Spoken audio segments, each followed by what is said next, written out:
د مولوي عبدالکبیر په څېر قوي رهبر کولی شي د کډوالو ستونزې مدیریت کړي.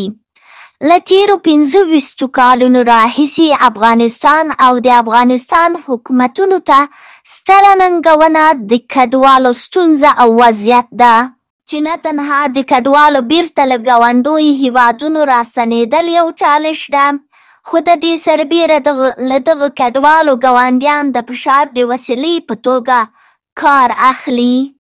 کله چې په 2021 میلادي کال کې اسلامي نظام په هېواد حاکم شو، نو حاجي خلیل الرحمن حقاني د کډوالو او بیرته راستنېدونکو وزیر په توګه وټاکل شو.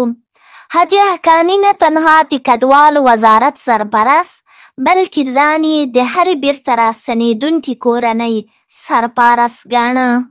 خو دغه قومي او جهادي رهبر د قوس په 21مه د اسلام او د وطن دښمنانو په خپل دفتر کې په شهادت ورساو.